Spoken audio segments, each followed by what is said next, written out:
Perkenalkan, nama saya Indira. Kali ini akan melanjutkan dengan analisis mikroskopis. Baik, di sini saya telah menyiapkan alat dan bahan, yaitu ada sampel semen, ada oil immersion, ada reagen negrosin dan juga eosin, ada pewarna safranin kristal violet, ada hemositometer Neubauer, ada mikropipet, ada mikroskop, ada glass slide dan cover glass, serta ada tip, dan juga ada masker dan juga handscoon, serta ada alat tulis untuk mencatat. Saya akan melakukan cuci tangan prosedural dan menggunakan APD. Baik, di sini saya telah menggunakan APD yang lengkap. Baik, pertama saya akan evaluasi konsentrasi spermatozoa, di mana saya menyiapkan sampel hemositometer Neubauer dan juga mikropipet serta tip. Saya akan aspirasi dan pastikan sampel semen homogen. Saya aspirasi kemudian letakkan pada hemositometer chambernya. Baik, sudah. Kemudian saya bawa hemositometer Neubauer ini ke bawah mikroskop. Baik, di bawah mikroskop kita evaluasi dengan pembesaran 400 kali dan ditemukan pada setiap lapang pandangnya ditemukan kira-kira terdapat 40 hingga 60 spermatozoa.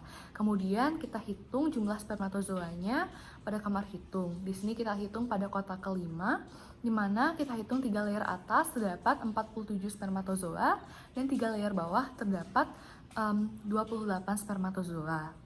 Nah, dengan jumlahnya itu 75, di mana selisihnya 19 yang masih bisa ditoleransi, maka ditemukan jumlah spermatozoa yaitu 75 dibagi 6, 12,5 juta per mililiter. Jumlah ini tidak normal dan normalnya adalah lebih dari sama dengan 20 juta spermatozoa per mililiter. Selanjutnya adalah evaluasi motilitas, di mana saya akan mengambil mikropipet dan tip, kemudian aspirasi 10 mikroliter semen, kemudian letakkan pada gelas slide. Dan saya tutup dengan cover gelas, memastikan tidak ada udara atau bubble. Baik, sudah. Kemudian saya evaluasi di bawah mikroskop. Evaluasi motilitas dapat dibedakan menjadi 3, yaitu progresif, non-progresif, dan imotil, di mana pada kasus ini ditemukan kesan dominan imotil dengan motilitas total, yaitu progresif ditambah non-progresifnya, kurang dari 50% yang menandakan tidak normal. Selanjutnya adalah evaluasi aglutinasi, di mana untuk mengevaluasi apakah motil spermatozoanya itu menempel satu dengan yang lainnya atau tidak.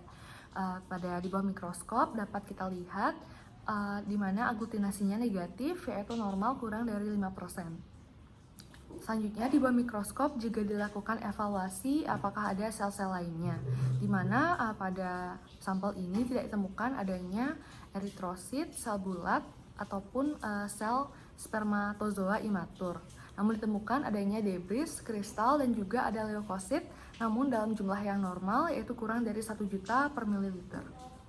Selanjutnya dilakukan evaluasi vitalitas, yaitu untuk mengetahui integritas membran spermatozoa. Baik, pada evaluasi vitalitas ini saya akan mengambil mikropipet dan tipnya, kemudian aspirasi sebanyak 50 mikroliter semen, kemudian saya taruh pada gelas slide. Selanjutnya saya akan mengambil reagen eosin, teteskan pada gelas slide, dan juga reagen negrosin, dan juga diteteskan pada gelas slide.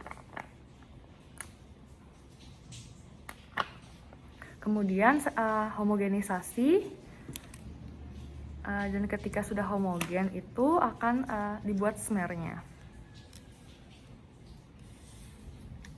Baik, jika sudah dibiarkan mengering, selanjutnya periksakan di bawah mikroskop dan dilakukan dengan pembesaran 1000 kali dan diberikan oil immersion. Dari pemeriksaan vitalitas ini ditemukan sperma hidup atau mati, di mana sperma hidup ditandai dengan kepalanya yang berwarna putih atau merah muda, sementara yang mati ditandai dengan warna merah gelap. Selanjutnya adalah evaluasi morfologi, di mana di sini saya akan mengambil mikropipet dan juga tipnya, lalu aspirasi sampel semen, kemudian teteskan pada gelas slide. Baik, kemudian saya buat smearnya. Baik, sudah. Kemudian saya biarkan dia mengering, dan ketika sudah kering, maka selanjutnya kita berikan pewarnaan menggunakan safranin kristal violet.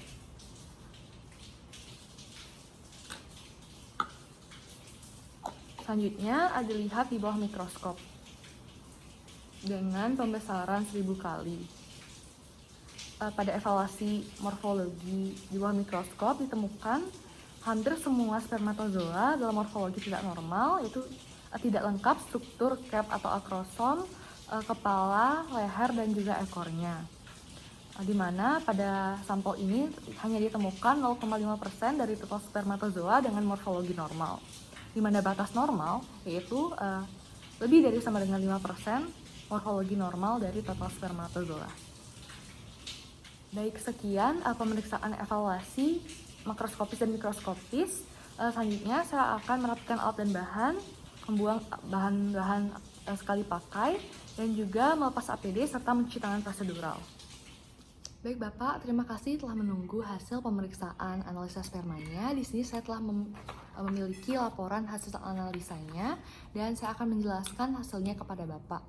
Jadi dari analisa sperma yang telah kami lakukan, kami mendapatkan kesan Bapak mengalami oligoastenoteratozoospermia. Sebelumnya apakah Bapak pernah mendengar keadaan tersebut?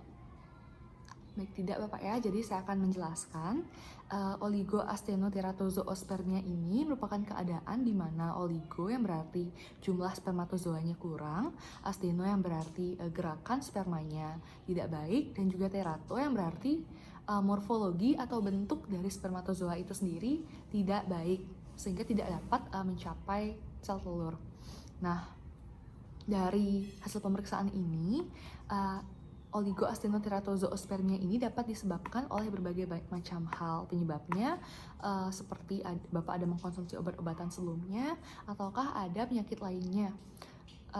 Bahkan beberapa kasus juga penyebabnya itu tidak diketahui. Untuk itu saya menyarankan Bapak untuk melakukan pemeriksaan USG, di mana kita evaluasi apakah ada penyebab lainnya seperti varikokel yang menyebabkan keadaan ini muncul. Dan selanjutnya, saya merujuk Bapak ke dokter spesialis andrologi untuk dilakukan penanganan lebih lanjut mengenai bagaimana baiknya cara untuk agar Bapak dapat memperoleh keturunan. Apakah Bapak ada pertanyaan? Baik, jika tidak, ini Bapak bisa bawa pulang dan terima kasih Bapak ya.